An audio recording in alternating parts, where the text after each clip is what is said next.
Township of Edison Zoning Board of Adjustment special meeting of March 25th, 2025 is now in session. Adequate notice of this meeting, as required by Open Public Meetings Act of 1975, has been provided by the annual notice published in the Home News and Tribune on December 13th, 2024, as posted in the main lobby of the municipal complex on December 18th, 2024. Please join me in the Pledge of Allegiance to the flag.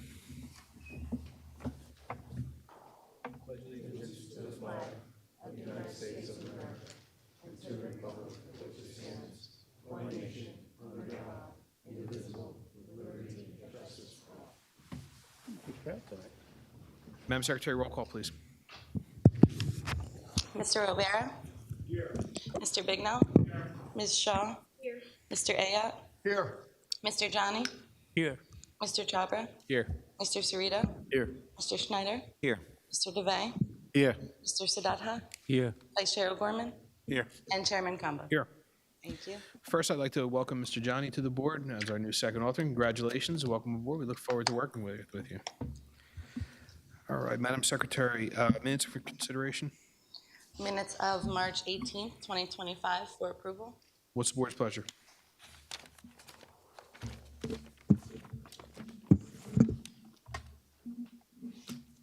Motion to approve.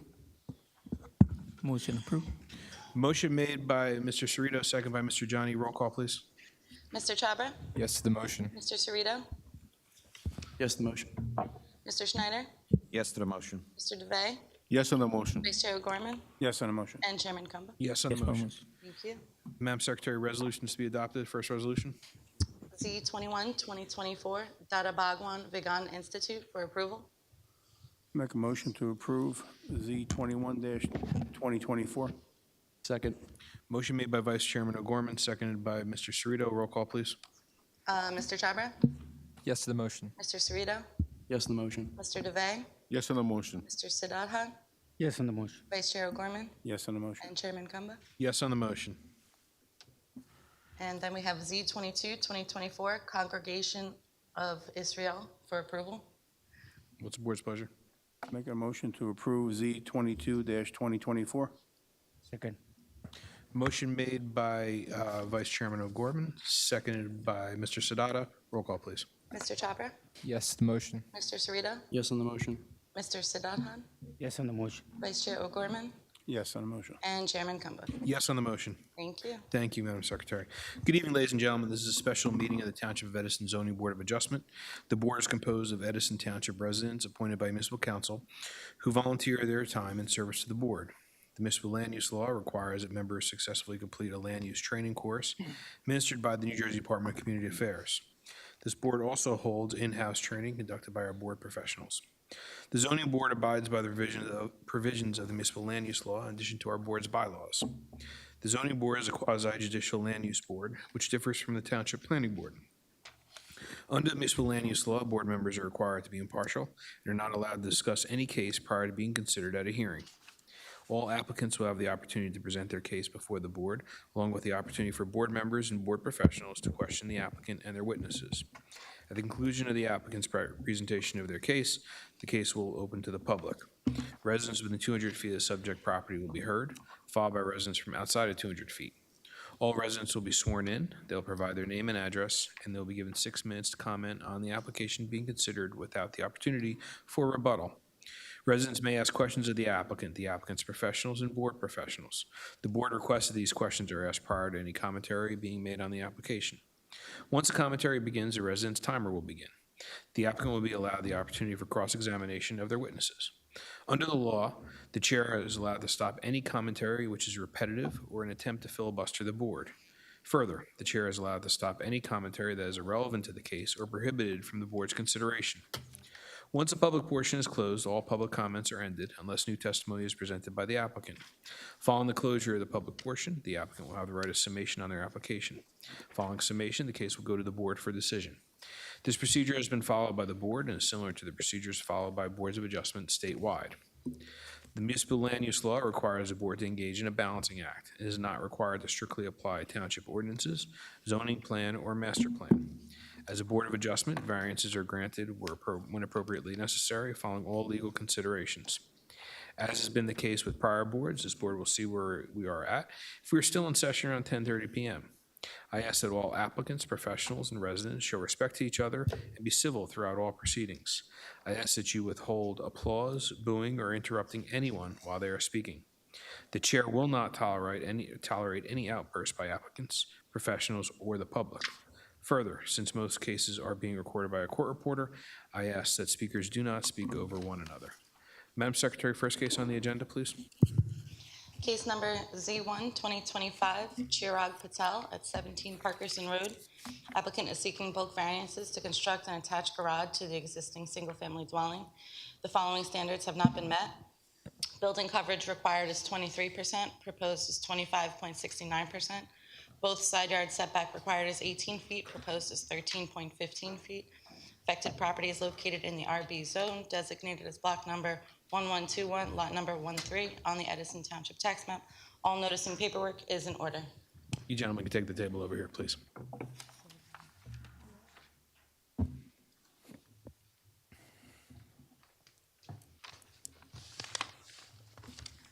I'm going to ask you both to raise your right hand. Sure. Do you solemnly swear or affirm to tell the whole truth, nothing but the truth to help you God? I do. Okay, sir, starting with your name, set forth, yeah, you can pull that microphone really close. You can take a seat too, sir. Both of you guys take a seat and make yourself comfortable. Hi, my name is Chirag Patel. Okay, and sir, your name? Joseph Primiano, Primiano, architect for the applicant. Okay, so we're just going to qualify. If you could just give a summary of your background and qualifications. Graduated NJIT 2001, started my own practice in 2007. I'm licensed in New Jersey and 10 other states. My license is in good standing. I've testified before numerous boards throughout New Jersey. I've testified before this board numerous times. Okay, we'll accept you. Thank you very much. So we are here tonight seeking bulk variances for an addition that we're doing on the side of the house. Currently, there's an existing two-story frame dwelling, but there's no garage on the house. The structure that was built is slab on grade, so there's also no basement or any storage. So what we're proposing is a one-story garage on the left side of the house with a little storage room behind it. What happens is, because of the setbacks, there's a requirement for a single side yard setback to be 6 feet, and we're requesting 5.25.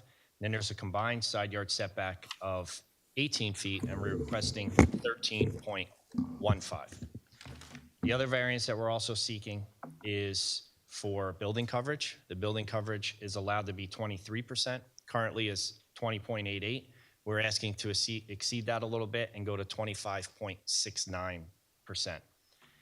The reason for some of these variances are because there's a pre-existing undersized lot. So the lot is only 6,714 square feet, where in this zone, the requirement is 7,500 square feet. The lot width is also undersized, which is 60.42, where the requirement is 75. So what we did was we tried to keep the garage to a minimum on that side of the house. We didn't want to, do something that was very intrusive and, detriment to the neighborhood or the neighbor in particular. So the applicant has, we propose to keep this as a one-story addition, just to minimize that side yard impact and pretty much just get the basic needs that the applicant has, which is just some additional storage and an interior car space. Currently, right now, they're just parking in the driveway, and they do not have any garage space at all. When they bought the house a few years back, obviously they knew there was no garage, but when we got hired and we got involved, I had to give the applicant the bad news that hey, listen, there's this will need a variance because the side yard setback goes through the proposal. But that's, I don't know if the board wanted me to go into further detail on that, but that's, besides just listing the areas. So the addition of the garage will be 266 square feet, and the room in the back is 97 square feet. So again, we tried to keep it to a minimum as to not, overdo anything here. Okay, thank you. Well, first, it's not always bad news that you're here. But secondly, I'm just noticing that you did stay under the floor area ratio, which is something we appreciate. Does the board have any questions for Mr. Permiano? Mr. Chairman, Mr. Dave? the purpose of this one-story addition is mainly storage or car garage as well? So it's both. So the garage will be for the car in the front, and then there's also to get a little storage room behind that. And now this is a corner property of Durham Avenue, Durham Road and Parkerson, correct? No, this is not a corner. Corner property? No. Did you say corner? Yeah, it says Durham Road and Oh, no, Parkerson. well, that's just on the property survey that they always Oh. give you the nearest cross street for reference. Okay, But that's, okay, got it. yeah, that's like 600 feet away. Okay. Yeah.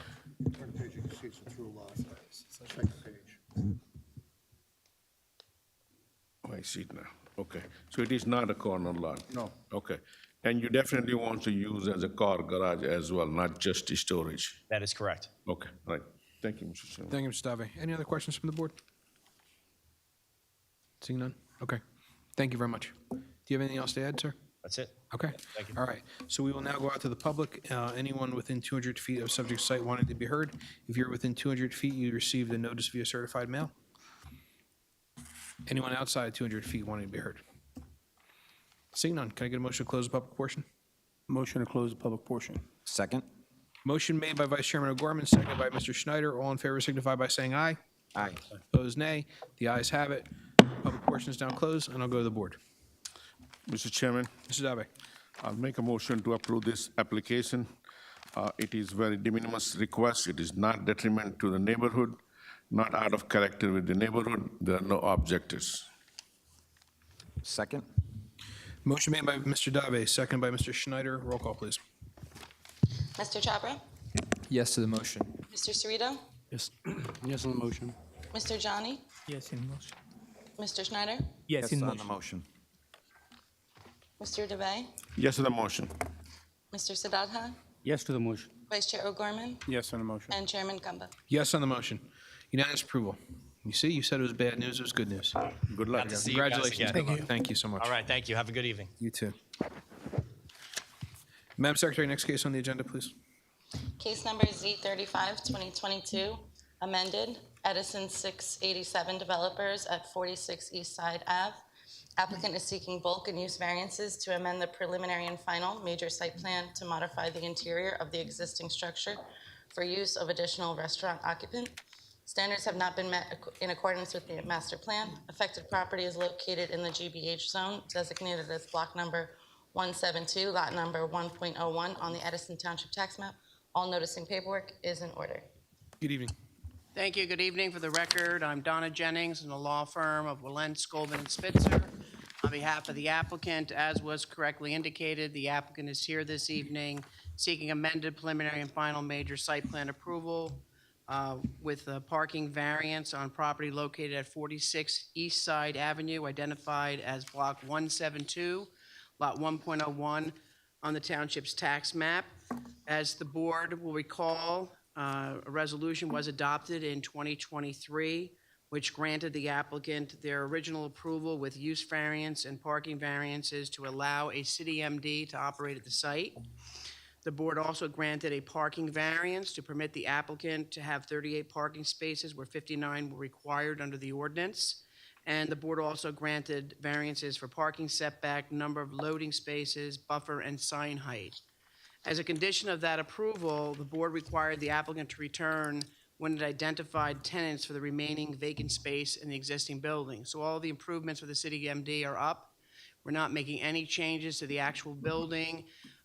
size and/or any of the parking areas, landscaping, all that was just recently done, and City MD is up and operational.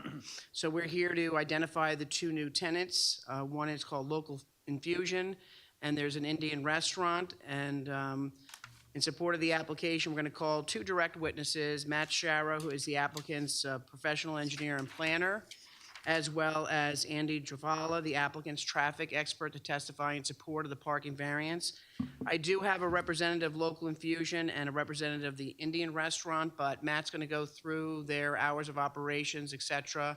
But if you have any questions regarding the operations that Matt's not able to answer, we'll bring those other witnesses up and they can answer any questions that you have. So with that, we'd have Mr. Sharrow sworn in, please. Raise your right hand. Do you solemnly swear or affirm to tell the whole truth, nothing but the truth, so help you God? I do. And state your full name for the record. Sure. It's Matthew Sharrow, S-H-A-R-O. Mr. Shower, you could have a seat. If you could just provide the board with a summary of your background and qualifications, please. Sure. Thank you, guys. I'm a professional engineer in the state of New Jersey and a professional planner in the state of New Jersey. Been practicing engineering for over 20 years now. Work at Dynamic Engineering in Lake Como, New Jersey, 1904 Main Street. I've actually testified in front of this board for the original application for this project, so I am well versed in this project. Your licenses are current and in good standing? My licenses are current and in good standing. Great. You may proceed. Thank you. Thank you.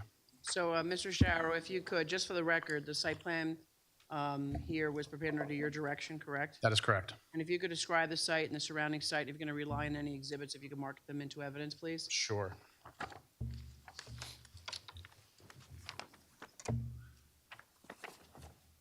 If you just may want to take a microphone over with you. There you go. Yeah, I hope it works. We'll find out.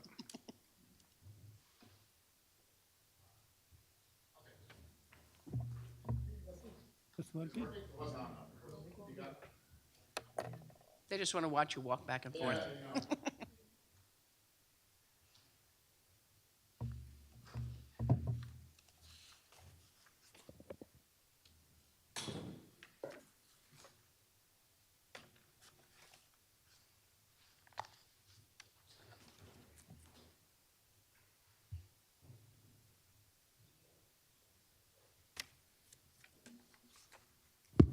All right, there we go.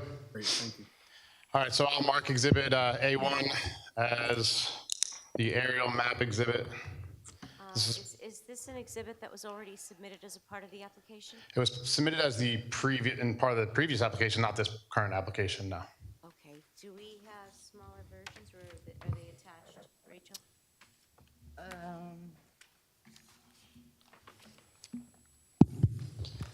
Whatever's in the packet, I don't believe this was a part of the submission. So I would So just we'd mark. ask if it's going to be marked as A1, that Ms. Jennings, you would provide that within the next 2 days to our board secretary in a format which You got it, no problem. maintained. Thank you.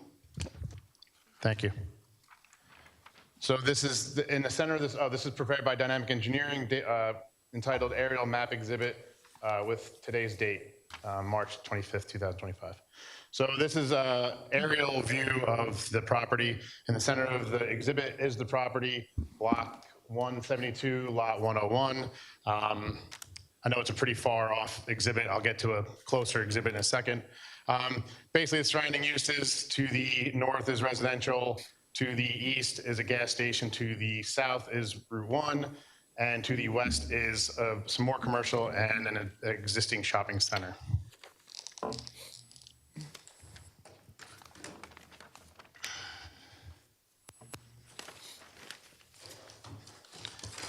Second exhibit, A2. This is zoomed in aerial. You can probably see this one a little bit better from your seat. This is aerial map exhibit 20 scale, prepared by Dynamic Engineering with today's date. Again, north is up to the top. The center of the exhibit is the property in question. Just to reacclimate you with the property itself, the white area on here is the existing building, and the surrounding areas are the parking. This is a good exhibit because it actually shows the improvements that were already installed as part of the original application. So you're looking at a more up-to-date exhibit than what was previously there.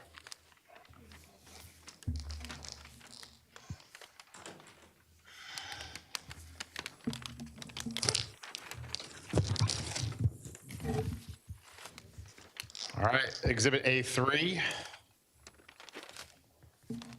This is prepared by Dynamic Engineering entitled Site and Landscaping Plan Rendering with today's date, March 25th, 2025. So what you see here is basically exactly what you saw on the aerial. There's no changes to the building. There's no changes to the parking. There's no changes to lighting, landscaping, anything. It's exactly what's on the aerial today. All we're doing, per Ms. Jennings, is that we are changing the uses. Previously, the adjacent use to the city MD was a retail. Now we are putting in applying to put in a local infusion and a restaurant. So the render is exactly what's out there today.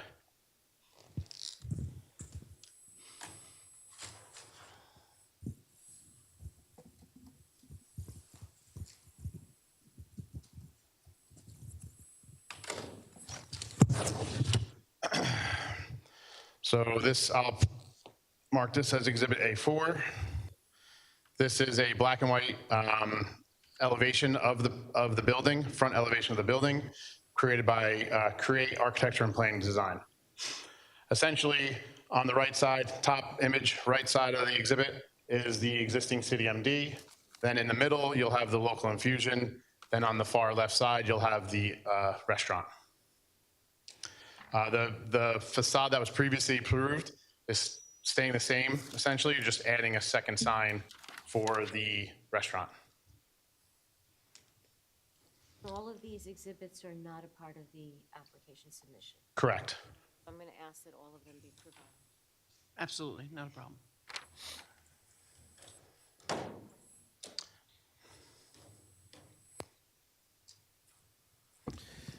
While you're getting the next board out, either Mr. Shower or council, can somebody explain to me what local fusion is? Because I need to, I'll get there. I'll get there. I need to understand it if we're going to proceed. You said restaurant, but I'll get there. I just wanted to you're give making me everybody- feel old that I don't know what something is.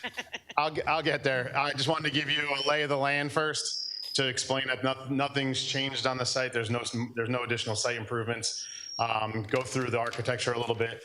Go through the floor plans of both uses. Then we can get into the operations and any other questions that you might have. Just before you proceed, I want to know what's a local infusion. A local fusion is basically, it's an office setting for people to come and get medications like chemo or intravenous medications. So they have their own little space, chair. They start the infusion. They set up appointments.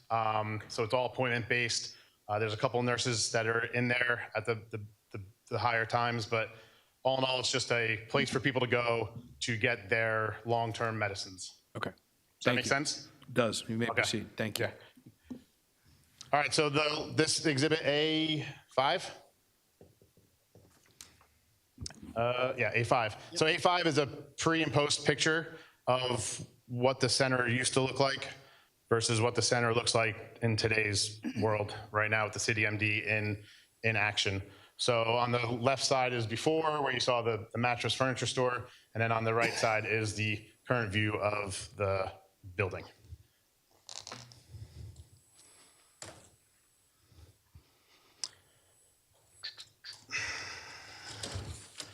So just for the record, and I believe this was submitted as part of the package, it's just one sheet from the overall architectural set showing the floor plan of the local infusion. So this is, I'll just do A6. So what this shows is the user rooms, a break room, bathroom, the hallway, and the reception area. So as you walk in, there's a reception area to wait for your appointment, a hallway down with some rooms off the sides, a patient area, a break area, some storage areas, and then a restroom at the end of the building. Pretty straightforward office, medical office type setup here. And then lastly, A7. And this is the floor plan for the restaurant use. So again, this is the far end of the building. So as you walk in, there's a reception area with the takeout counter. There's 25 seats, a couple displays for meat. Then behind that is your kitchen and your prep rooms.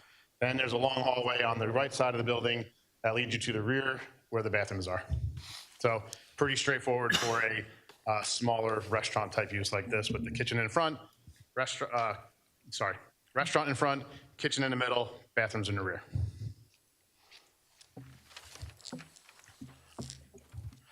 That is all the exhibits I have.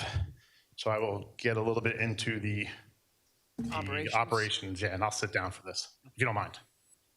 No, please go ahead. Getting all your steps in. I only had 2,000 left before this, so let me.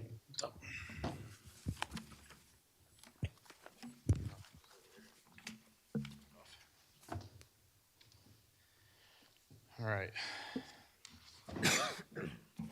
So I just want to point out a couple items.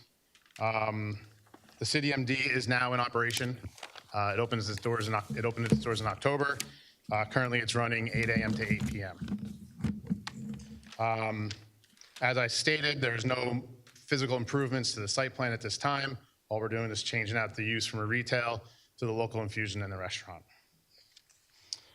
From a parking perspective, what that does, because I know that was a big question that's part of the original application. From a parking perspective, the City MD requires, per your ordinance, 37 spaces. The local infusion requires 25 spaces, and the restaurant requires 18 spaces, for a total of 80 spaces required. And we do have a traffic engineer to talk about the parking situation on site and their memo that was submitted as part of the application. Deliveries will basically be the same as the City MD for the local infusion and the restaurant. It's typical mailing, UPS, USPS, FedEx, that type of deliveries. It's no big box trucks coming in, bringing in the infusions that are needed. To the restaurant, it's 2 to 3 deliveries a week for the food supplies, you know, your meats, your vegetables, produce, et cetera. Then this particular restaurant is looking to get one delivery of goods such as paper goods, plates, towels, et cetera. Once every couple months, that delivery will come in a van, like a mid-sized van. So from a perspective of the site now, there is no loading zone. There was none approved with the previous application, and that's because these types of uses do not require a loading zone per se for large trucks to come in and make big deliveries in a single time. They're smaller car vehicles, typical mailing type stuff coming to these uses. As far as the signage goes, the ID sign will remain the same. Previous application was for a City MD and 1 retail panel. The actual size of the sign, the ID sign along Route 1 there, will remain the same, just the retail panel will now be split into 2 panels. So area stays the same, setback stays the same, height stays the same, just that the retail panel will now be split into 2 panels for each of the added uses. As far as the building mounted signage, the City MD obviously will stay the same. They have 42.373 square foot signs, one on the front facade, one on the side facade. The local infusion will have a 41.02 square foot sign added onto the front of the building. And then the restaurant will have a 23.52 square foot sign added to the building. That still meets your sign area requirements at 150 square feet total.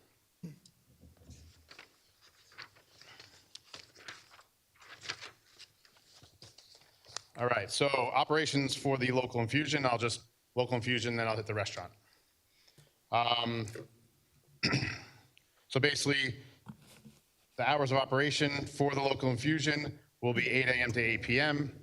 Again, that's by appointment only. So, you know, it's not like a, emergency room or anything like that. People are going there for specific infusions. They make appointments, they go, they leave. Deliveries to there, I think I hit this already, 2 to 3 times a week by local mail, FedEx, et cetera.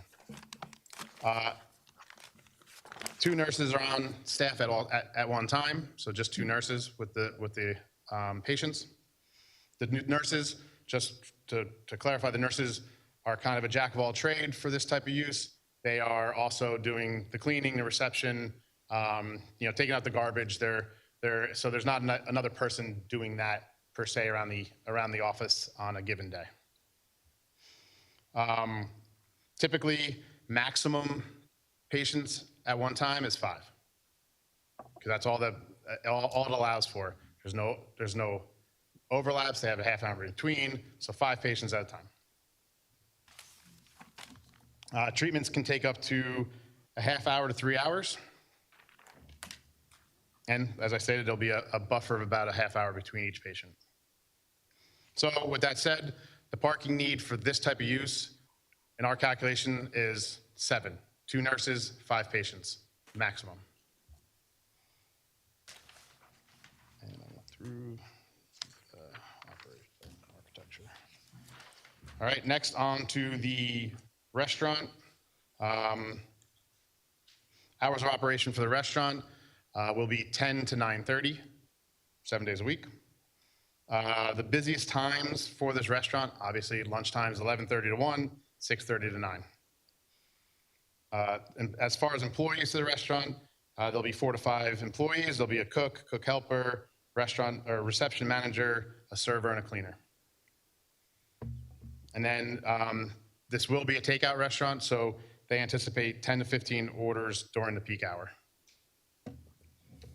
As far as the inside, I believe I hit this, but I'll hit the square footage real quick because I know it's important for the parking calculation. There will be 25 seats. The original application for this had approximately 40 seats. The restaurant user has now reduced that to 25 seats. The kitchen square footage is about 700 square feet. That includes the prep area, the cook area, etc. That leaves approximately 900 square feet for the actual retail space of the restaurant. So with that said, that's where we came up with the 18 parking spaces required for this use, based on the fact that there's 900 square foot of retail space, approximately 900 square foot of retail space, per your ordinance requires 18 parking stalls. And that's all I really have on the operations side of things. And the site improvements, as I noted, there are no new site improvements. And under the ordinance, under the city MD approval, how many parking spaces were they allocated? City MD? Yeah.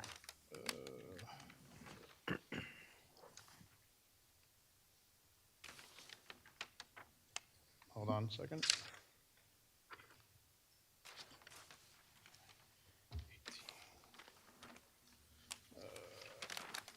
Sorry, I know I have that in my notes somewhere.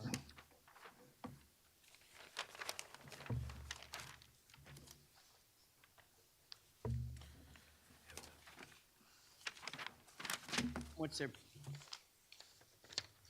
if I told you 37, does that sound right? Allocated?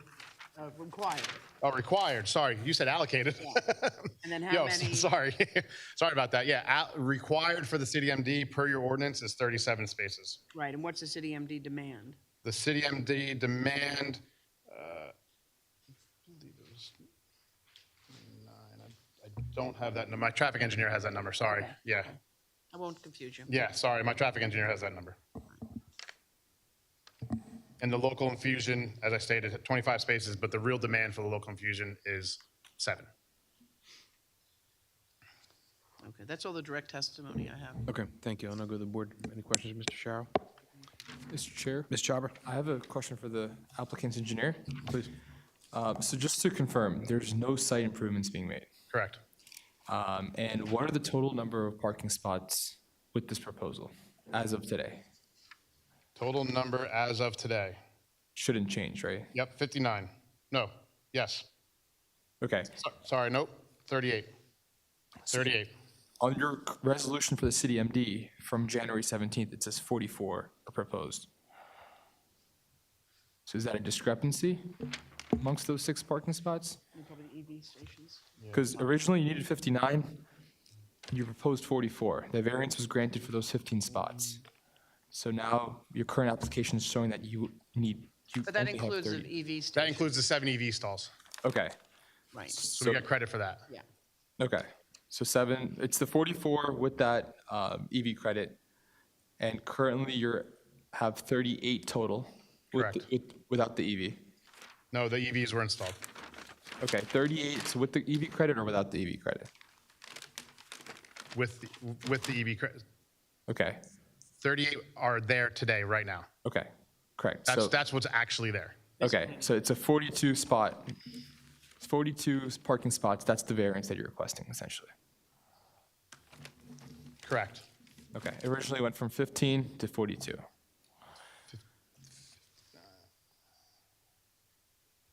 Well, if you, Yeah. from the original approval, we had indicated that the IT requirement required 13 spaces for the city MD. So we had always indicated that the city MD only needed 13 spaces, but we had half the building left, so that's why we were required to come back and make sure that we found low-generating uses for the site so that the parking would be okay. So when you hear from the traffic engineer, he's gonna go through the parking demands, only 7 for the local infusion and another 18 for the restaurant. So we'll get to the number that we have for parking spaces. And actually, you'll also hear from the traffic engineer, he went out there and did actual counts since City MD's open, and I think they've only been coming up 6 or 7 spaces actually being used, where we Okay. reserved 13 for City MD. Okay, thank you for the clarification. Sure. Sorry, it was confusing. Any other questions from the board? Mr. Chairman. Okay. All right, so CTMD currently is in operation, correct? Correct. Monday to Friday or 7 days a week? 7 days a week. And hours are 8 to 8, 8 AM to 8 PM? Correct. And any peak hours? Uh, I don't think so. It's an yeah, urgent care. urgent so- care, so there's no, Anytime it got completely full, took all these spaces that you have, the parking spaces? So far, you're open still since October, correct? correct. Did you occupy all the parking spots any given time? I'm not aware. Our traffic engineer is here to talk about what they observed. All right, so you have 18 spots allocated for No, 13 for City MD, 13. CTMD 30. And then restaurant, you said, is it takeout or the seating as well? Seating and takeout. Seating and takeout. And hours are 10 to 9:30. Correct. Correct. And the peak hours are 6:30 to 9. And lunch. And lunch. And lunch, Monday to Friday or 7 days a week? Se- 7 days. 7 days a week. And if it is between 6:30 to 9, between takeout and if restaurant fully operational, how many spot you would need? 18. 18, per the ordinance. And for the infusion, Monday to Friday, 7 days?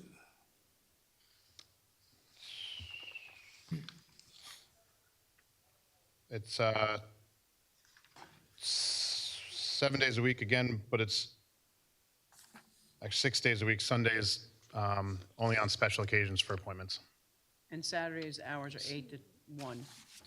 8 to 1. And you are expecting, you're allocated 11 spaces for 7. 7, 7. 2 for the nurse, 5 for the rooms. And your testimony is that 37, 38 spaces are enough. There will not be off-street, on-street parking, off-site parking. Correct. Okay. Based on those demands. Thank you, Mr. Chairman. Thank you, Mr. Stein. Vice Chairman? Yes. Looking at this, you said maximum of 5 patients. You have 6 treatment rooms. Well, they have to clean them, so Yeah. somebody comes in for a 3-hour treatment, and then somebody else comes in. There's always an open room that's got to be clean. All right, There's good. only Thank one you. person doing everything there, so they can't, you keep one extra room open at all times. Thank you. I have a question. So for the restaurant, is there a plan for designated to-go spots? Or someone just coming in to get No, you mean in the parking spot Correct. to go? Yeah. No, but I mean, we could if you wanted us to. Is there any designation for, city MD parking, or is it just open parking within the parking field for any of the three uses? I believe it's open parking, they're not numbered. Okay. And then with regard to the local infusion, do you anticipate patients arriving via medical transport, van, ambulance, things of that nature? That we probably should ask the Yeah. local infusion person, but Okay. yeah, there are definitely people who can't get themselves there, so they're probably being dropped off by a family member, and then they're coming back, 3 hours later. Okay. Well, I mean, it's just, We have the local infusion person, so we can have him testify to that. Okay, all right, thank you very much. Okay, anyone else on the board? Chairman, Mr. Schneider? I'm looking at the floor plan for the restaurant. About halfway down the building, it says takeout. What does that indicate? There is a new floor plan. The exhibit that I introduced.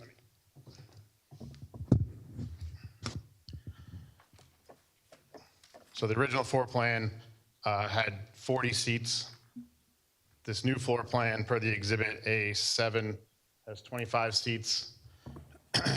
And the reception, there's a reception area up front as you enter that has the reception / takeout desk. So there is that takeout that was on the previous iteration is not part of the plan anymore. It's a combination reception and takeout. So just for the record, so the plans were changed in between when you submitted this and? when you- Correct. Okay, Thank you. thank you. Any other questions from the board? Okay. Mr. O'Barra, Mr. Bignell, do you have any questions for the engineer?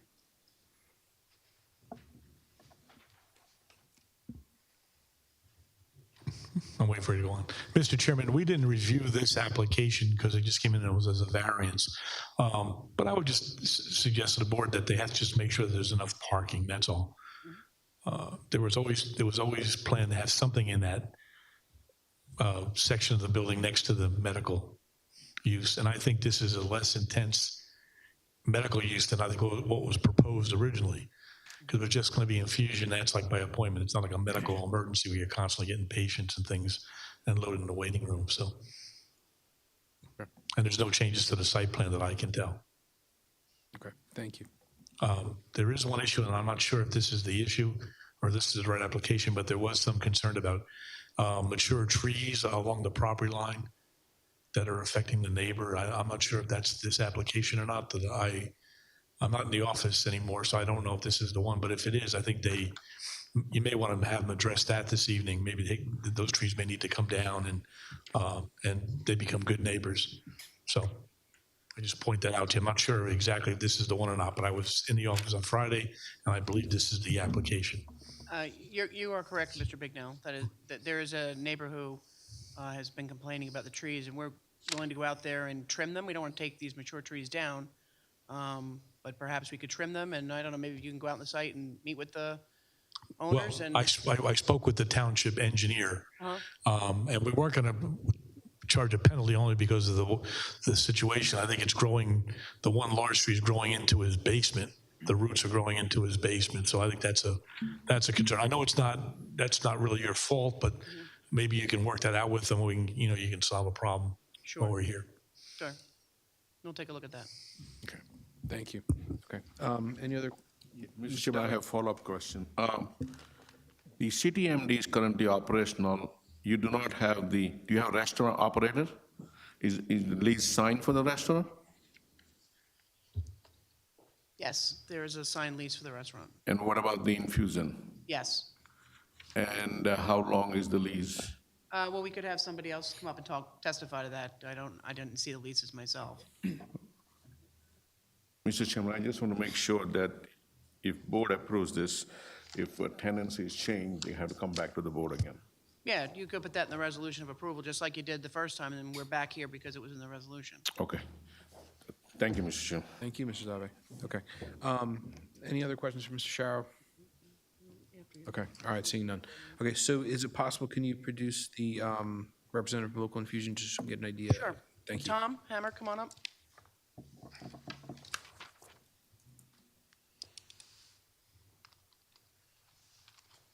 Here, there.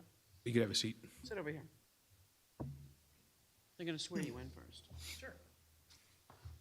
Sir, raise your right hand. Do you solemnly swear or affirm to tell the whole truth, nothing but the truth so help you God? I do. And just state your full name for the record. Thomas Hammer.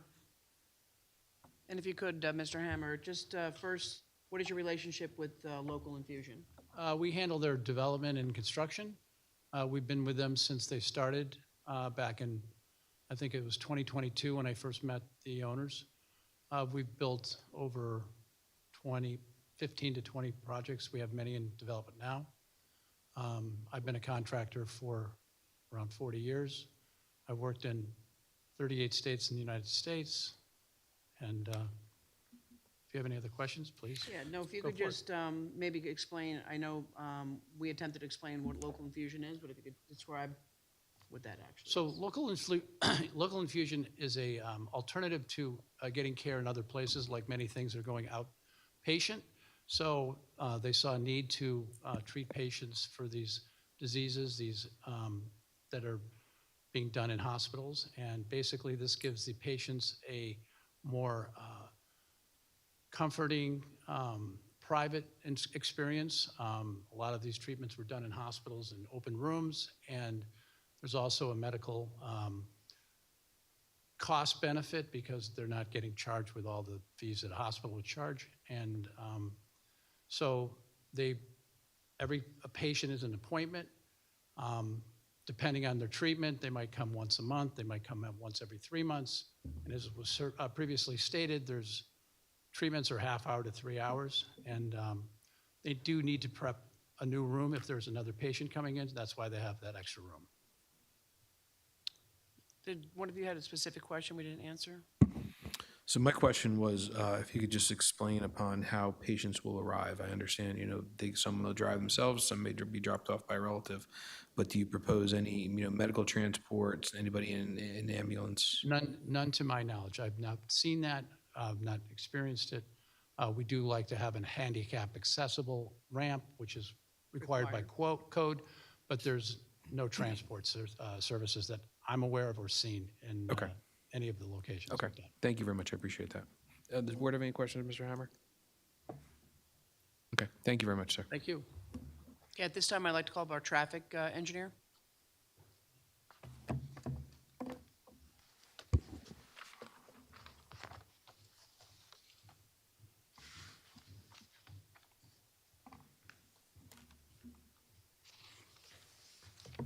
Right hand, do you solemnly swear or affirm to tell the whole truth, nothing but the truth so help you God?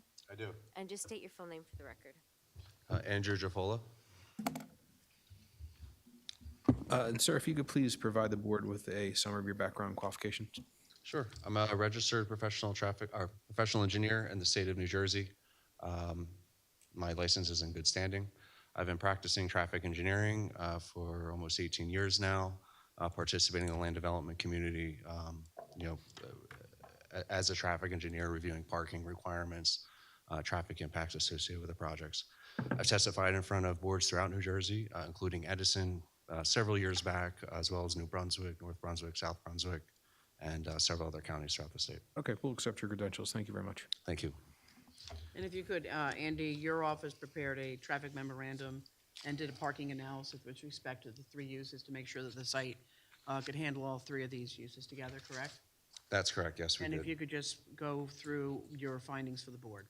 Sure. I mean, to sum it up, and I think it's already been stated and summarized by Mr. Sharrow, but we really looked at the operations individually for the two medical uses on the site, and as well as look at the ordinance standard for the restaurant portion of the site. In summary, and I'll go through the details, but in summary, the 38 parking stalls proposed for this site are sufficient to accommodate the parking needs for this project. There's no need to rely on street parking or any other parking resources. This project is designed to accommodate all the parking needs within the parking stalls that are proposed. Going through each of the individual uses, and again, I apologize, some of this was covered, but I'm just going to go through it. The city MD, the The city MD has 13 parking spaces allocated for that use. That was the 13 parking spaces for that use was established based on parking counts that were performed at other urgent care centers in the area. So at that time, obviously, City MD was not open. We're not able to count it. So we were projecting 13 parking spaces as being needed. Since then, since they have been operational since October, we did go out there and take parking counts at the site to see how did what was the actual parking demand for the site and compare that to what we had projected. We counted on a Friday and a Saturday, and we found the maximum demand that was actually being experienced at the site to be around 7 on a Saturday. So again, it corroborates that 13 parking spaces that we're allocating towards City MD. We're experiencing 5 stalls less than that for the demand for the site. We are not proposing to reduce the number of spaces that are allocated to City MD. We are proposing to continue to maintain the 13, but again, we're experiencing a demand that's much less. The local infusion, as you heard, with 2 nurses on site and a maximum of 5 patients, we're looking at a demand of 7. And speaking with the operators of local infusion, I've heard it numerous times that they don't expect to ever experience that level of demand. But that is what we're allocating towards the site. Again, you have 6 rooms, 1 for turnover. So the worst case that you could have would be 5 patients plus the 2 nurses on staff. And that's So again, assuming everybody drives, each of the patient drives and the 2 nurses drive to the site. that is correct, yes. We believe that a number of the patients are actually dropped off or get there by other means. Is that correct? Yes, that's correct. So again, that is 7 as a worst case for local infusion. We expect the demand to be less. That leaves the proposed restaurant. For the restaurant, we did rely on the ordinance for the number of parking spaces that would be required. The ordinance states that it is the maximum of either 1 parking space per 3 seats or 1 parking space per 50 feet of retail space. Running through those calculations, that works out to 18 parking spaces being required by the restaurant.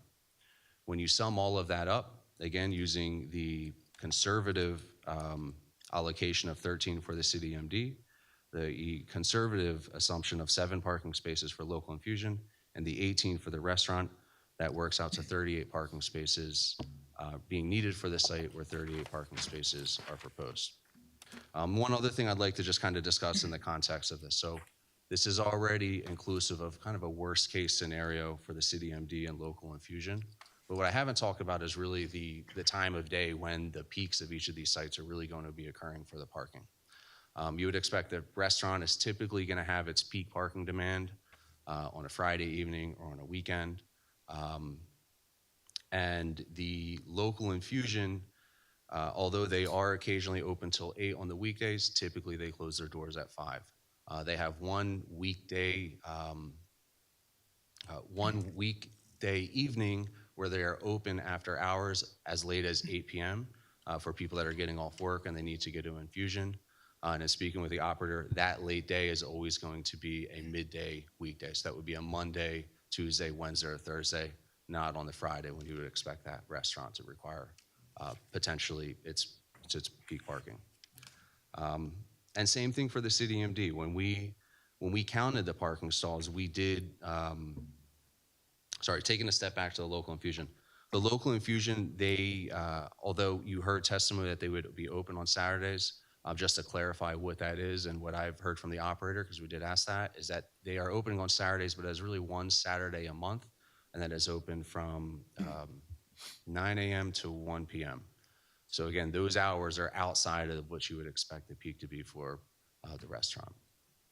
Looking at the CDMD parking, when we look at how that demand is distributed throughout the day, again, you find the peak demand associated with CDMD to be typically in the mid-afternoon and in the morning on Saturdays. Again, these are periods of time that are not concurrent when you would expect the restaurant to have its highest use. So if we assume that they're all peaking at the same time, we have sufficient parking. And when we really consider the fact that they are not peaking at the same time, and that they are not, and that we are being very conservative in the number of parking spaces allocated to City MD and local infusion.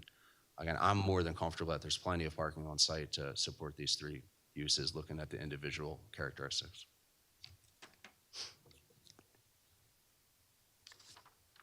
I don't have anything else unless there are questions. Okay, does the board have any questions for Mr. Tripolo?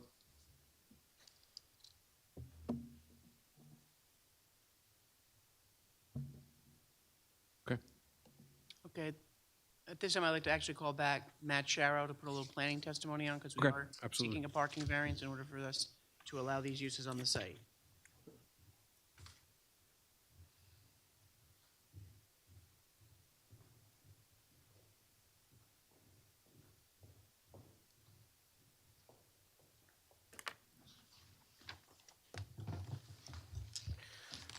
Mr. Shower, you're still under oath, and your qualifications haven't changed since you were standing against the wall there? Correct, yes. Good, thank you. Thank you. So, Mr. Sharrow, you've heard all the testimony this evening, and you know that we're here to receive a parking variance. So if you could, for the record, indicate whether or not, in your professional opinion, the applicant is satisfied both the positive and the negative criteria in order for the board to grant the requested parking variance. Yes, in my opinion, based on the testimony from myself and the traffic engineer, the justification for the parking variance, based on the two uses that are being added, is sufficient and meets the requirements of the variance. And if you could, specifically, what positive criteria do you find are advanced? Sure, the positive criteria, purposes advanced under the zoning MLUL. Purpose A, to make appropriate use of development for the lands to promote public health, safety, morale, and general welfare. Purpose G, provide sufficient space in appropriate locations for a variety of uses. Purpose I, promoting the desirable visual environment. As you saw, the difference between what was there and what's being proposed today. And purpose M, efficient use of land. As far as, I know Ms. Jennings is going to ask me about the negative criteria next, so I'll just hit that very quickly. Negative criteria, the benefits of this proposal outweigh the detriments. The site can accommodate the demand for the parking of these three uses. There is no additional noise, odor, or traffic beyond what's there today. And it also allows for less impactful uses on the site to be proposed. And no detriment to the zoning plan. This use, the medical use was previously approved. The restaurant use is a permitted use. The applicant actually sought after tenants, knowing they'd come back here for the parking variance. So they've sought after tenants that had a lesser demand than, say, a big commercial use. Obviously, the parking is complementary to the three uses that we have here proposed today. So that's the negative and positive criteria for the variance we're seeking today. Thank you, Matt. Thank you. Does the board have any questions for Mr. Shower regarding the planning testimony? Okay, seeing none. Thank you very much. Thank you. And that, in sum, is our case in chief. I think we took, the applicant worked very hard to find two users that would be low impact, that could finish filling up this vacant portion of the building. City MD is working out great. We think these are definitely complementary uses, and we would respectfully request that the board grant the requested relief. Okay, thank you very much. So we'll now go out to the public. We're going to begin with anyone within 200 feet of the subject site. If you're within 200 feet of the subject site, you received a notice via certified mail. All members of the public will be allowed for 6 minutes for commentary. You are allowed to question the applicant or any of their professionals, and we'll get started on that. So anyone within 200 feet of the subject site wanting to be heard? Sir? You could approach the lectern. Is this okay? Yes, that's perfect. Okay. Sir, raise your right hand. Do you solemnly swear or affirm to tell the whole truth, nothing but the truth, so help you God? Yes, I do. State your full name for the record. You may have to spell your last and then provide your address, please. My name is Andrew Chelalgo. Last name is spelled Chelelgo. I live on Eden Avenue, right behind the property. If you could, Sir, what's your address? my address is 52 Eden Avenue. That's block 171, lot 51. So Before I start, I just want to commend the improvement on the site because it's brought a lot of, the area looks nice. They put up a fence, and I just want to appreciate the work that has been done there. But I just have a few comments, and before the board can actually grant this variance, is to request that the trees on Eden Avenue adjacent to the property and also around the property are too mature and need to come down because on Eden Avenue we have even a street lamp that does not, during the summer when we have leaves on the tree, you can check with the police department. We previously had a couple of night accidents on that road due to poor visibility at night. And I've called myself PSCNG to do something to the light. They tell me it's not their jurisdiction to cut down the tree, it's the property owner. Also, in addition to the trees, behind the property, no landscaping work is done. During the summer months, we have weeds growing up, no one comes to clean. The adjacent property, which is that houses the Dunkin' Donuts, behind it, they also come and clean on Eden Avenue. That is not done in the case for this property. So I'd like to request the board as a caveat for granting this variance that those trees need to come down and the owner needs to provide the dates by which they'll come down, and also agree to do the landscaping work during the summer months behind that property because the leaves all over the place. We clean our properties and the leaves blow to our properties. It doesn't help us. Thank you. Thank you very much, sir. Counsel, would you like to? I don't think the applicant wants to take down all the trees. I mean, it's an unusual request to ask somebody to take all the trees down. We're always trying to keep trees up, but I think the applicant would definitely be willing to go out there and trim them back. And I'm not sure where he's talking about the landscaping. If it's not on our property, the client's not inclined to go on someone else's property to do their landscaping. If I may, please. Good, sir. On Eden Avenue alone, we have 10 mature trees. When you improved the site, you added 4 more new trees with no intention of cutting down. Those trees need to come down. I have pictures I can provide as evidence. If you can put up number 2, was it the annex or what do you call it? Yeah. And I could show you these trees. If you see them in the summer, at night, it makes our street look really bad. Thank you. Mr. Yaya, would this fall within your office's purview, or would this be engineering? Just bring your. Yes, sir. Mr. Chairman, myself and the engineer can take a visit out there and inspect the trees. And I have a question. Is there an 8-foot fence between your property and the city MD? Is there a fence there? They put in a new vinyl fence, and one of my opposite neighbors, I think he's not the one who's here. He's not here, but he recently bought the property, and he's the one who's complaining about on the side of his lot, the trees are actually affecting his basement. And it lines up all the way on the side from Eden Avenue all the way to East Side Avenue. There are close to 10, 12 trees on that side. And on Eden Avenue, we have another 10 to 12 trees there. And they added brand new trees. So, we agree, accept the aesthetics around the trees, but if the older trees can come down, that's all we're requesting. Okay. And Ms. Jennings, if so approved, you'd be agreed to Mr. Yaya and Mr. Picarillo making a visit to the property and comply with any. Yeah, I think they'd like to work with it, but we just don't want to agree to take all the trees down. I mean, we did have a site plan approved, and we were instructed to put additional trees in. So It's kind of an unusual request to ask an applicant to take all the mature trees But down. it's also being a good neighbor. Yeah. Okay. Understood. Okay. Thank you so much, sir. We appreciate it. Is there anyone else within 200 feet of subject site wanting to be heard? Anyone outside of 200 feet wanting to be heard? Last call. Seeing none, can I get a motion to close the public portion? Motion to close the public portion. A second.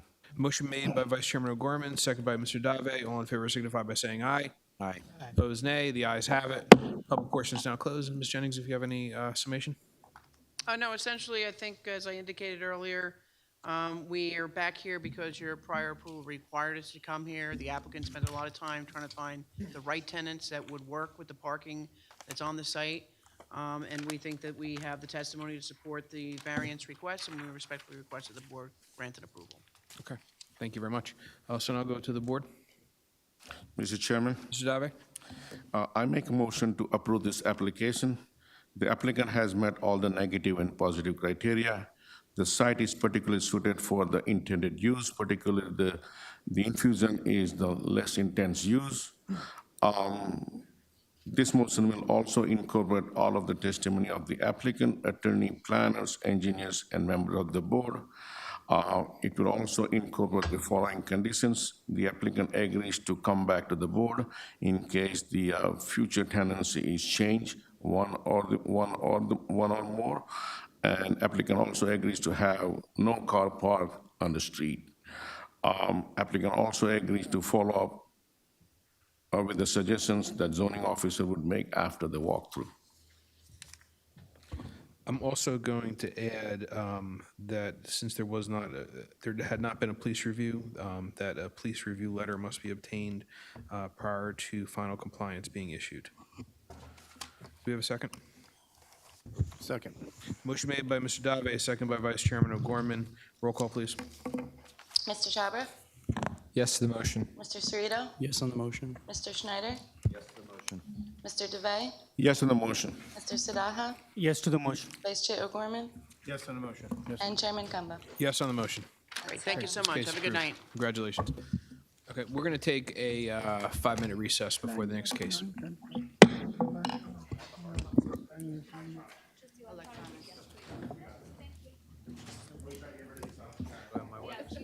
You know, those are bringing us yesterday. Yeah. It was sunny, so.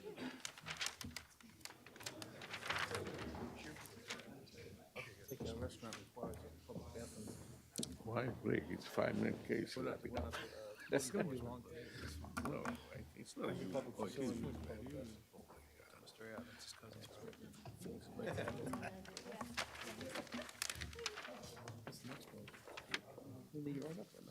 This isn't the one.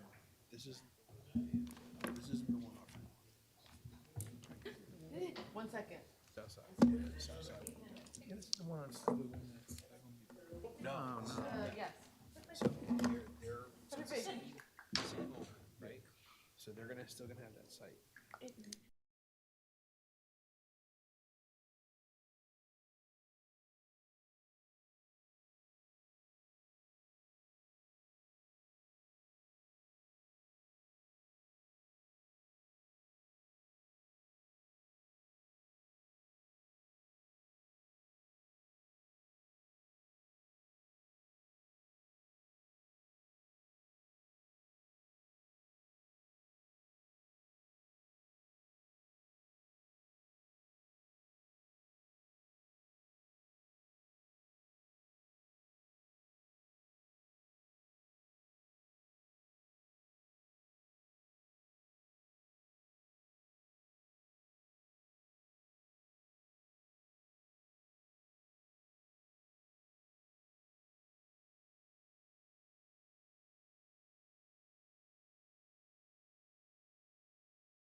Yeah.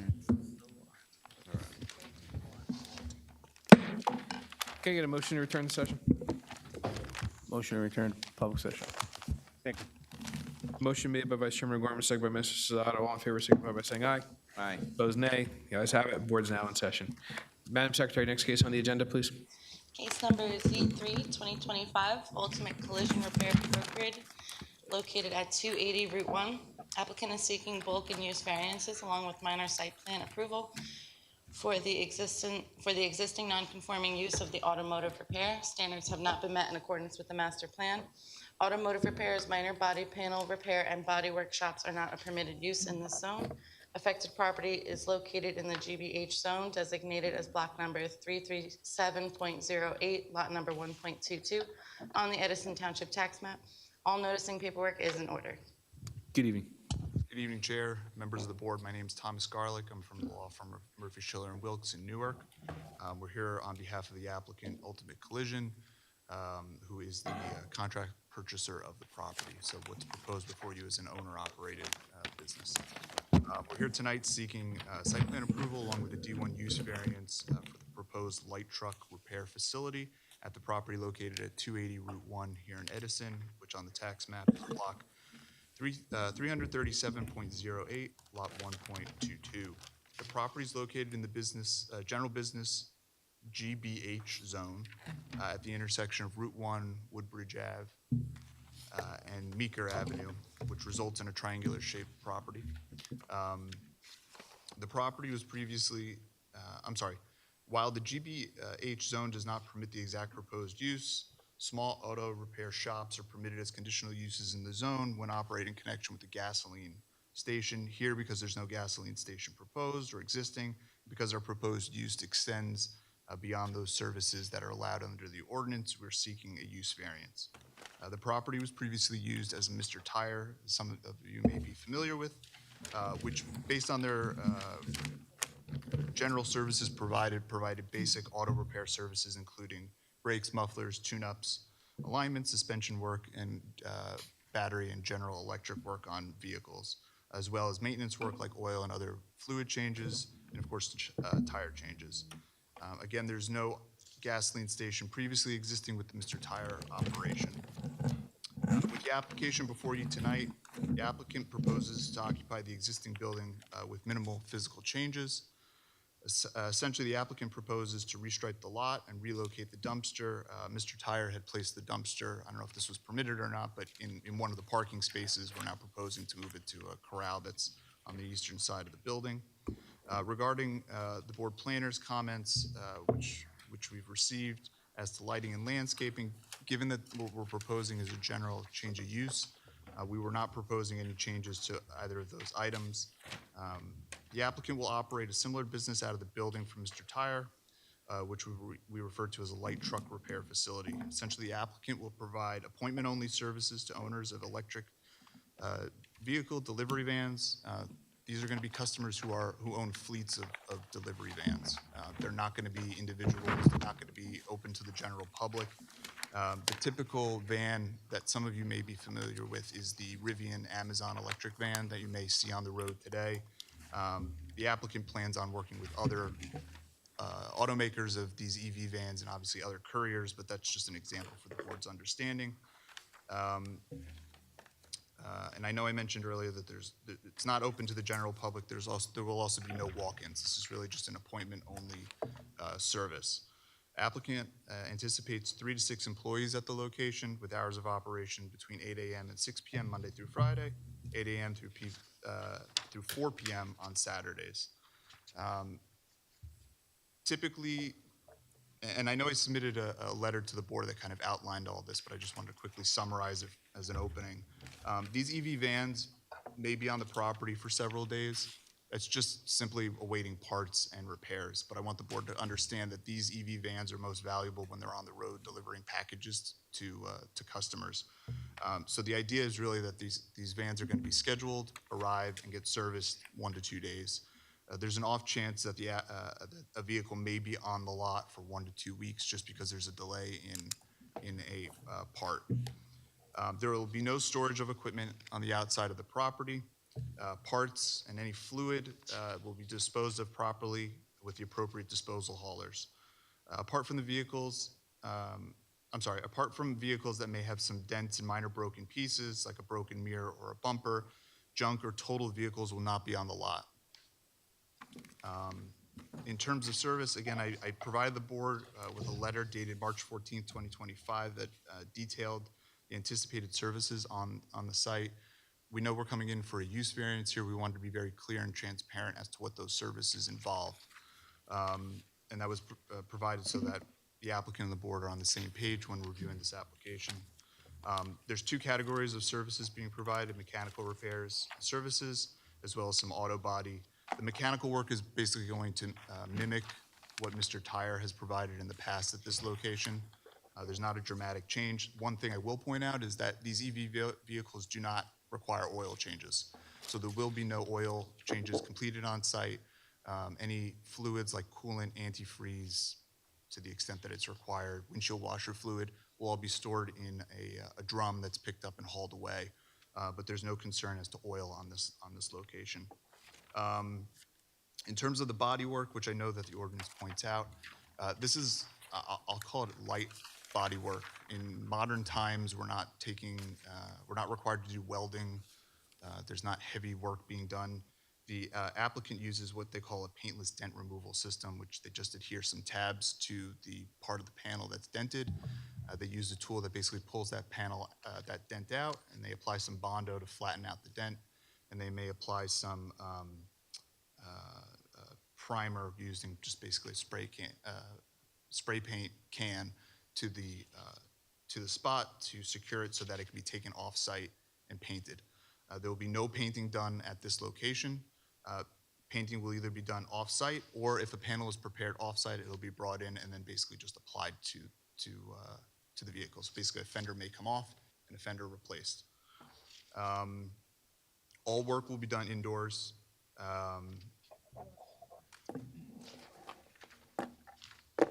In terms of witnesses, we have two witnesses here tonight. Robert Murray from Menlo Engineering Associates, briefly take the board through the site plan that's been submitted, and our planner, John Chadwick, to provide testimony on the variances and waivers requested. Should the board have any questions on the paper that was, the letter that was submitted from my office outlining the services to provide, we also have Jerry McNee, who's a member of the applicant, to provide that testimony. That's all I have. I appreciate the board's time in hearing that summary. Okay, thank you. I'd like to call our first witness, Engineer Robert Murray. Raise your right hand. Do you solemnly swear or affirm to tell the whole truth, nothing but the truth, so help you God? I do. And state your full name for the record, please. Robert Murray. And Mr. Murray, if you could please provide the board with a summary of your background and qualifications, please. Yes. I graduated from Stevens Institute of Technology in 2017 with a bachelor's in civil engineering. I've been a professional engineer for 4 years now, and I provided testimony in front of multiple boards, including both Edison boards. Okay, and your licenses are current and in good standing? Correct. Okay, you may proceed. Thank you. Thank you. If I can direct your attention to the easel to my right, where we have the engineering site plan, which is sheet 2 of the provided plans. And just to orientate the drawing, north is up. The property, better known as 280 US Route 1 Ultimate Collision, is lot 1.22 of block 337.08 in the township of Edison. The site is located on the southwest corner of Route 1 and Meeker Ave, with existing access off both roads. The property is approximately 0.414 acres and is located entirely within the GBH General Business District Zone.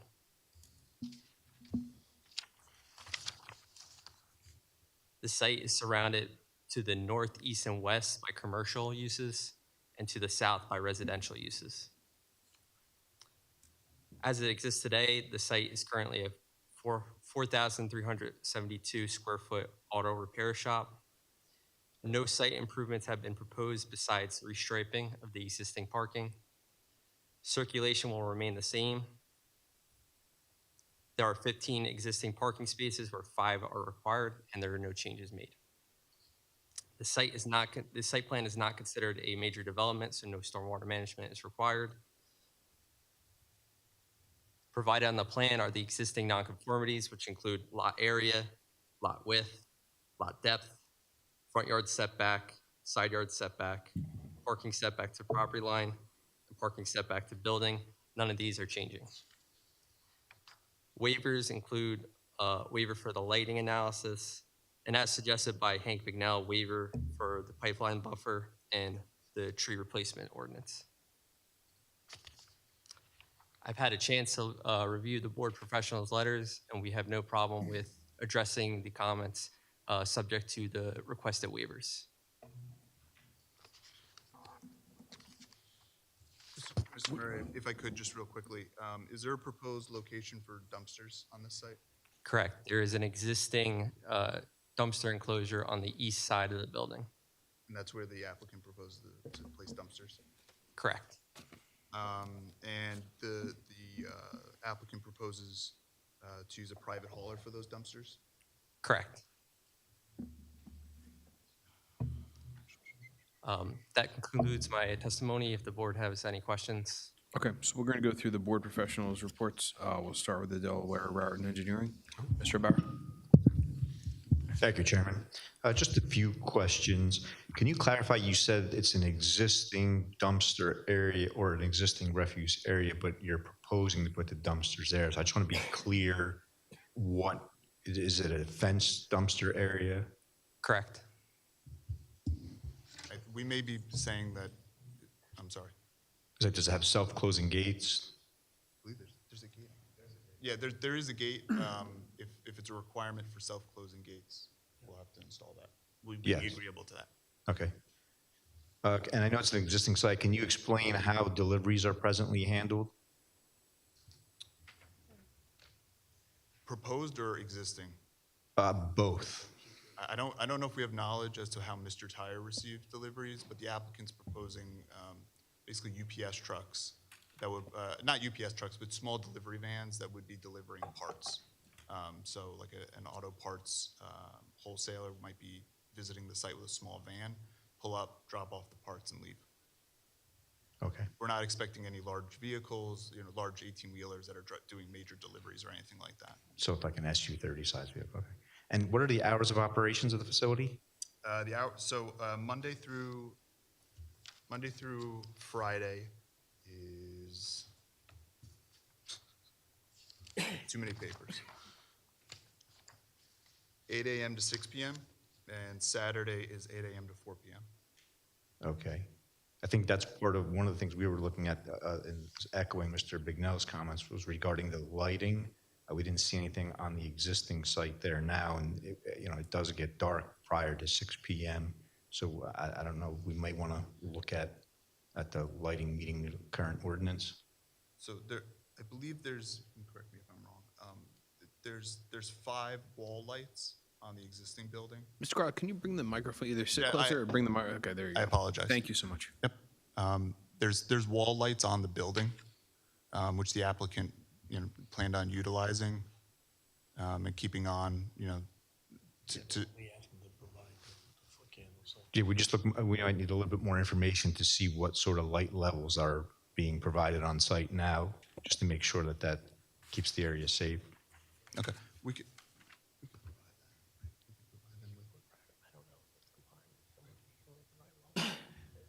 Yeah, so if you'd require, we could provide you with a foot candle study. I think the applicant's plan is to, if necessary, would upgrade the existing wall lights to provide sufficient light. Yeah, if that's would be satisfactory to the engineer. Yes, if that works, that's fine. If it's necessary. I believe that's all, Mr. Chair. Thank you, Mr. Bauer. Mr. Bignell. Yeah, Mr. Chairman, Mike, I have a couple of concerns that I want to just lock into the conditions of approval. I'd like to know the number of vehicles that'll be on this property at any one time. My suggestion is that no more than the number of parking spaces and that they be registered vehicles. So if we're doing repairs to vehicles, they're not vehicles that are unregistered, and we're not taking parts and things like that. and that we're not storing parts. I think he said that we're not putting any parts or any of that stuff on the outside. And I have no concern, or very little concern, with the lighting. If it's going to be, in my letter, I asked that it be, was it built according to ordinance requirements? But I'll be satisfied with the foot candles if it has the minimum requirement along the pedestrian and areas where people park and stuff. They don't have to light up the whole property. I don't really care about that. And then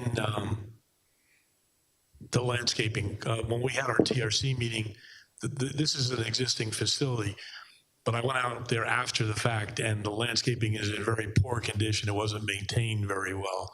So I'd like to see a landscape plan that shows some additional plantings and a few additional trees on site, because it can certainly use a sprucing up. And those are my concerns. So if they agree to that, then I don't really have any other issues. Sure. So we can do that? Is that? Yeah, I was going to address each of your items, but yes, for the landscaping, we'd be happy to submit a landscaping plan subject to your approval. According to my letter, yeah, that'd be fine. Because, like I said, it's in very poor condition, so the prior owner didn't take very good care of the property. And a lot of people go by that property every day on Route 1, so it should look nice. The applicant planned on doing some, as an initial step, basic landscaping. I think they were going to remove some dead bushes and replant them, but. But we wanted a few extra, trees or everything. We can talk about that. That'd be fine. And then the number of vehicles, I'd like to lock them into a number of vehicles so that they can never exceed that on site. And I meant to mention that when I was providing my summary, so I apologize. Yes, the plan is to use only the parking stalls on site. So I think there's 15 parking stalls total, 15 parking stalls will be used. So at night, there would be empty spaces for the 6 employees, so the most you could store on site would be 9. Is that what we're saying? And I just want to clarify, so there are 5 bays, so they may park vehicles in the bays. That's fine. But in terms of outside the building, correct. So Okay. there will be vehicles parked outside that are going to be repaired. I just don't want to go by and see cars all over the place and, it not being maintained properly. Completely understood. Okay. So And just to echo Mr. Bignell's point, like my request would be that they all be surface parking. No double deckers, surface parking spots. That's it. Understood. So what number, if so approved, what number would we agree on? There's 15 stalls, I believe. Okay, so 15. 15 vehicles parked outside.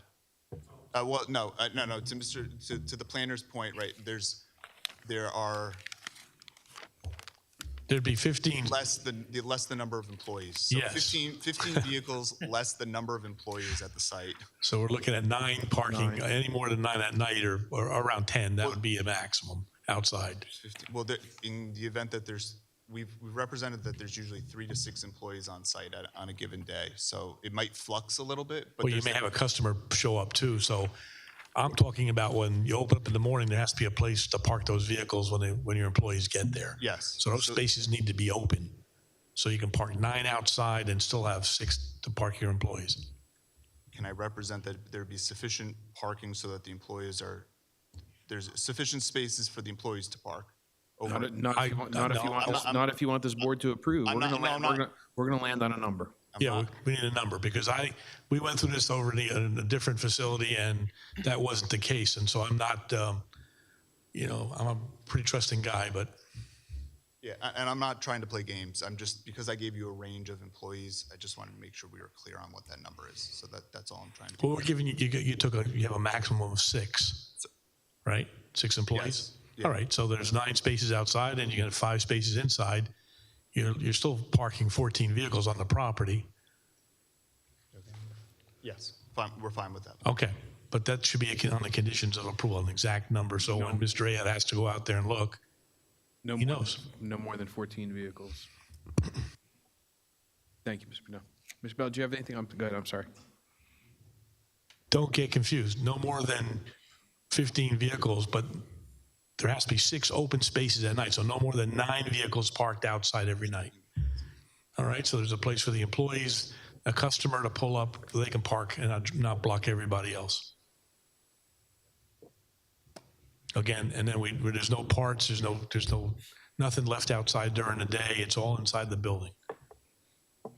If it's going to be, repair a vehicle. Okay. Thank you. Thank you. Okay, does the board have any questions? Mr. Chairman, Mr. Davi? so the current use of the premise is what? It was a Mr. Tire. I think they vacated end of last year, roughly. I don't know the exact date, but I know in the middle of last year, they were still operating. But it was What was the use? It's a Mr. Tire location, so my understanding is that they did general maintenance and mechanical repairs to vehicles, so suspension repairs, tire replacement, brakes, muffler repair,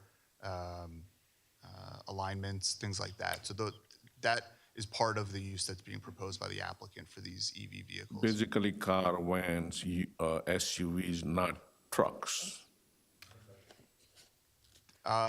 I don't know. They may have done smaller commercial vehicles. I don't know if that's. Right, so the intended use now, the proposed use is also electrical vehicle, EVs? It's EV delivery vans. So Okay, what's the size of the vans? Like a truck size or it's a box truck? the smaller, it's not a box truck, but something like when Amazon comes by and they have the EV vehicles, the Rivian EV vehicles, they distinctly have the circle halo lights. I don't know if you've seen them or not, but that's the type of vehicle that we're talking about. The And smaller. they would fit in the same parking space that you have there? Yes. And it can drive through because you had the previous existing wireless and a driveway width. It can drive in, out from the current driveway that you have. Yes. EV vehicle, you guys are going to replace the batteries, replace the damaged batteries, creating any hazardous waste there? They may replace a smaller battery, 12 volt? 12 volt. So it's even an internal combustion vehicle has a 12 volt battery. They may replace that battery. It's not intended that they're going to be replacing the whole battery cell, which is what the EV vehicle runs on. But if you create any hazardous waste, it would be handled per the environmental regulations, DEP or whomsoever, correct? Absolutely. Okay. Thank you, Mr. Chair. Thank you, Mr. Davi. Any other questions, Mr. Murray? Mr. Chair? Mr.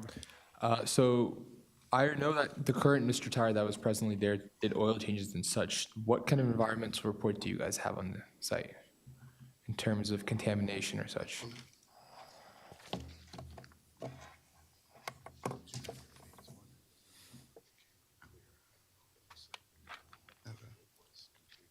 So the applicant, as I mentioned earlier, is the contract buyer for the property. So they did a phase one and it came up clear there was no need for a further phase two. Okay, and would you be able to provide that phase one? Yeah, we To the could board? yes, we could provide that. Okay, and my next question would be back to the point for the truck repair. So you're saying the largest size would be a Rivian Amazon truck or van? Roughly, there's different companies that make similar vans, and obviously there's other carriers, there's Okay. not just Amazon, but that's the general size vehicle. Okay, if you were to say, let's talk about like gross weight in the sense that I don't want, I want to know, are we looking at, day cabs that are gonna be coming in for repair, or like what kind of size of a truck? So what's the approximate gross weight that you would say that the vehicles would not exceed? Sir, if you're willing to be sworn, we can't have this back and forth. I'm sorry. So I don't know how the board would like to proceed either. I'd like him to be sworn, and I'd like him to answer it Now, at rather this than you providing testimony. Actually, let's do this first. So we're not playing musical chairs. And the board have any other questions for Mr. Murray? Okay, seeing none. Okay, please proceed. So Thank you. I'd like to ask Jerry McNee to come up and provide any answers to the board.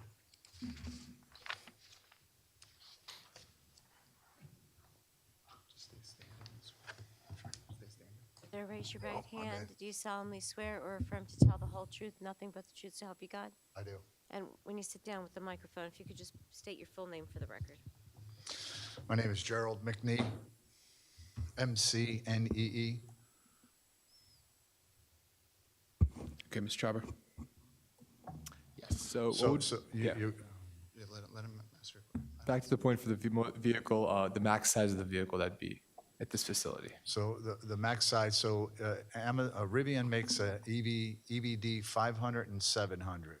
The 700 is the most common one. You see at deliveries. It's 9,000 pound weight. The 500 is smaller. I'm not sure exactly the size. To one of the other questions, it actually drives like a car with the steering radius and all.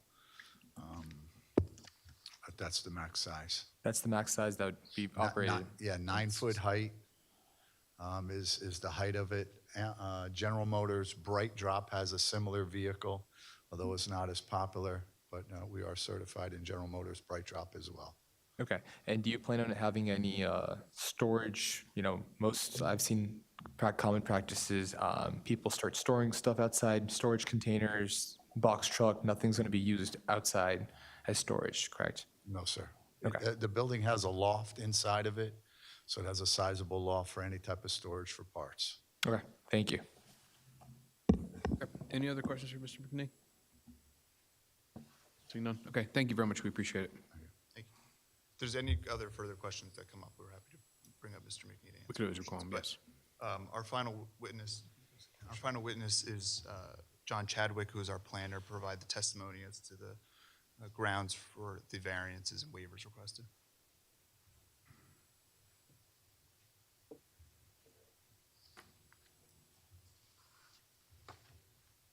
Sir, do you solemnly swear or affirm to tell the whole truth, nothing but the truth, so help you God?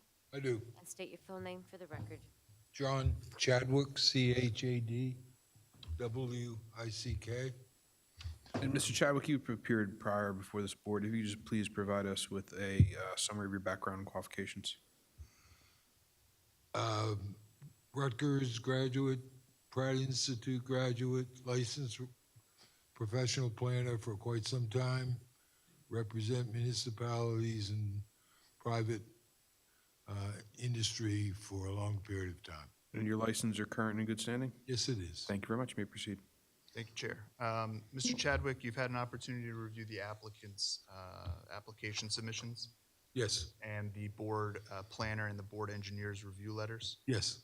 Can you provide the board, in your position as a planner, with your testimony as to why the variance, the use variance that's required in this application and the waivers that are remaining are warranted? Yes. In preparation, obviously, you go to the site, discuss how the operation works with the client, review the zoning code, review your master plan, and then review all the reports. And also, I've been here for all the testimony previous on this application, and I think the board's got a pretty good handle on what it is and where it sits within the municipality. This particular location has a lot of different automotive uses right around it. It's got a couple of homes behind it, right behind the building, tucked in with the odd configuration of roadways in this particular section. But what more important, as I look at it, in terms of a master plan conflict, there isn't any. The master plan is a general document. It talks about highway uses. You have a whole, almost 2 pages of listed permitted and conditional uses in your ordinance. We don't comply with all of the standards of that, and it's been testified to, and Tom has listed to you what our conditions or boundaries that we would establish for this particular use. And I think that's the important part of the planning issue here, is what controls have been offered, because really to distinguish this use from what's already been there, there's some distinguishing factors.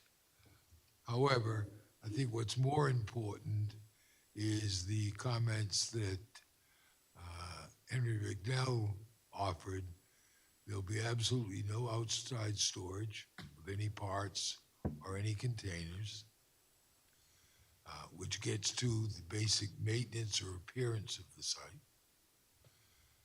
The number of vehicles that would be stored outside and what their condition are, I think you have a good handle. These are probably mostly fleet vehicles, and they're going to come here on as limited time period as they can, because they don't make any money if they're sitting in a repair shop. So the turnover is probably going to be scheduled through both the client and his customers. So I think that also is a very important part. The site itself is a tired-looking building. The landscaping hasn't been maintained. And I agree with Mr. Bignell, a practical landscaping plan to his satisfaction would make sense. I'm not sure we could add trees, but we certainly can clean up what has been left to go wild. The building or its presentation in and of itself is a relatively bright color, and we intend to change that completely and make it a more subtle presentation. There's signs all over the building. We're going to take most of them down and resubmit a plan that's in full compliance with your zone regulations for this particular zone. Having said this, you know what the planner's drill is. They go, what do you do? Do you advance anything on the positive criteria, the negative criteria, and a balancing act? The positive criteria, I think I've just outlined it. We're basically taking a building and repurposing it slightly, which is one of the goals of the municipal land use law. Clearly, we're going to upgrade the site based on what I've just testified to as to repainting the building, redoing the signage, and a landscaping plan, as well as the outside. Mr. Chadwick, I'm just sorry to interrupt you. If you just bring the microphone a little closer so we can hear you. I'm sorry. No problem. Thank you so much. In terms of the basic upgrading of the site is more than just a general maintenance, but really a redo of its appearance. I think those all advance the purpose of the municipal land use law. In terms of a negative impact, I see none.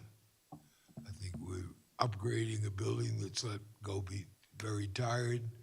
We put guardrails on how the site can operate, no outside storage, limitation in terms of the number of cars, and upgrading its basic appearance.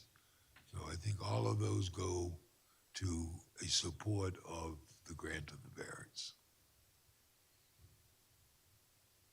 Thank you. Okay. Does the board have any questions for Mr. Chadwick? Okay, seeing none. Thank you very much. You're welcome. Okay, counsel. That's all I have, Chair. Okay, great. So we'll now go out to the public. Anyone within 200 feet of the subject site wanting to be heard? If you are within 200 feet of the site, you should have received the notice via certified mail. Sir, would you raise your right hand? Do you solemnly swear or affirm to tell the whole truth, nothing but the truth, so help you God? I do.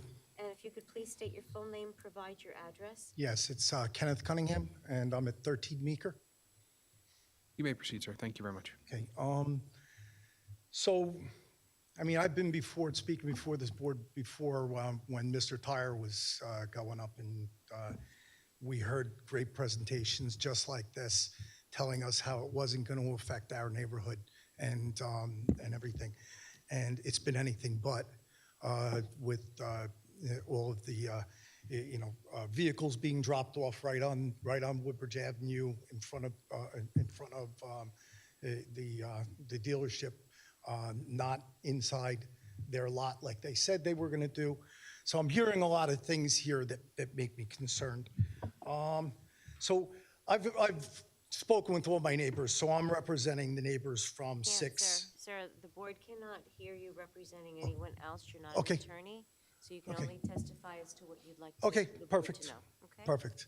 All right. So with regards to the concerns, I mean, right away, we could talk about Mr. Tyre and how Mr. Tyre operated. And when they did operate, a lot of their business overflowed onto our block in several ways. When they talk about, no large trucks coming in to make deliveries and stuff like that, it's a little difficult to say that a vendor wouldn't bring in a larger truck. If they're going to be picking up the trash, of course, that's a large truck. You know, our street is in horrible condition. The whole street is horrendous. We flooded down the end of our street 5 times in the last month. They just got the storm drain cleared up. The reason why the storm drain was blocked up was because everything was flushing down into the storm drain from the street being in such bad shape. Part of that was being caused by the amount of vehicles that kept coming in at the top of the street from Mr. Tire, or when Minnie was having the truck for dropping off the cars, would park for a while there. They were parking right on the street overnight, and we ended up, calling the police and getting that kind of disbanded. So, in that, there are definitely concerns for us. One of the things that raised a major concern for me is you're talking about these vans. These vans are fairly large in size. When you consider that they're going to park them in those parking spots that are facing Route 1, right on the jug handle there, it makes it nearly impossible when cars are parked in those parking spots for us to be able to see and safely come out of our street with people speeding off of Route 1. Now, if we're going to put these big vans, it's like putting a wall there and us being expected to try and figure out how we can come out safely without getting sideswiped. I've got a 17-year-old daughter who's just about to get her license. I'd really hate for that to become her tragedy right there. The thing with hazardous waste, them doing a report on the hazardous waste, there are several drums in the back of the building that are sitting there undisclosed as to what's in those drums. But if that's listed within the hazardous waste report, I'd like to see it, because it just doesn't make sense to me that those would have remained on the site once everything was cleared out from Mr. Tire. That all should have been taken out and gotten rid of. So just what I'm trying to say is, we don't want to stop anybody from developing that property. I don't want to see anything stop development for our town and everything like that. The thing is that we have to do something about safety concerns to make that a viable option, So whether that would be a coordinated thing where something would have to be put out onto the off-ramp, some type of a speed hump or something like that, that's gonna slow those people down to 25 miles an hour. Because those people, I'm telling you, they come off of there and they're 45, 50 miles an hour when they're coming off of there. My son crosses there when he goes to catch his bus in the morning, and he's dodging cars all the time.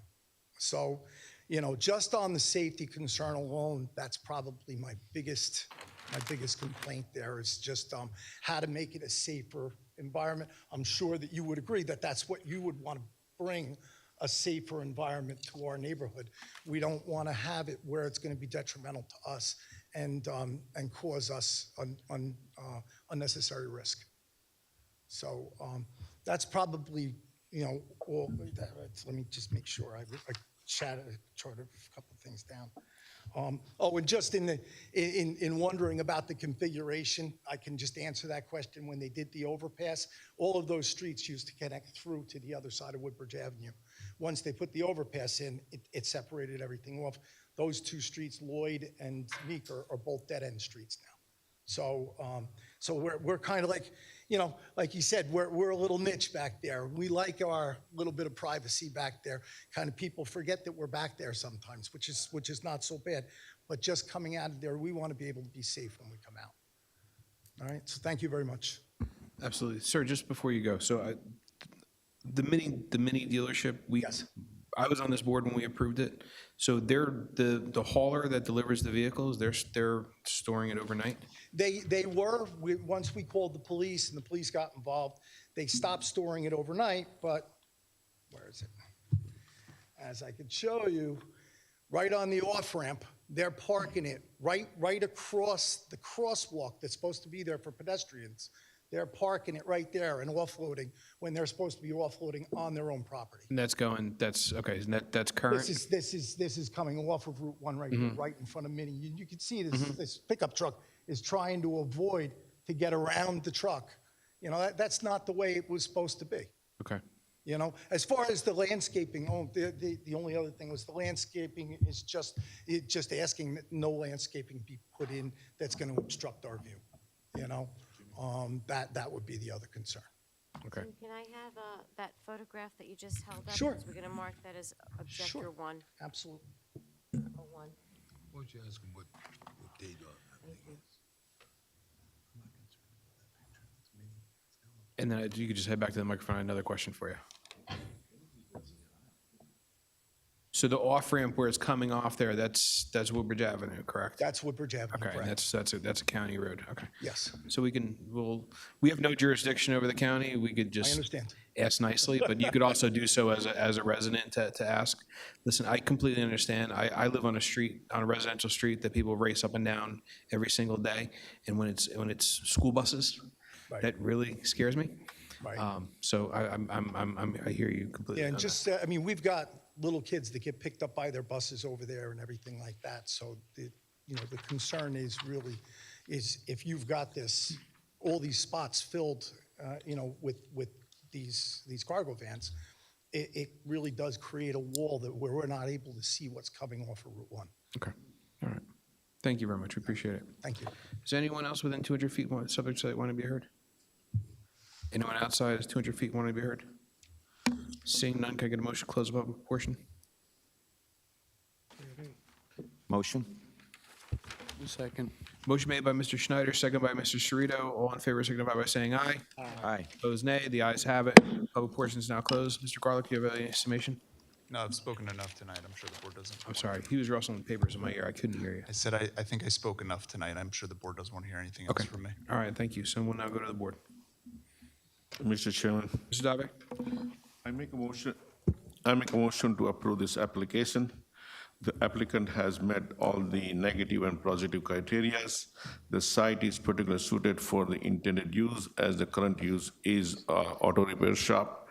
This is an extension of the auto repair shop.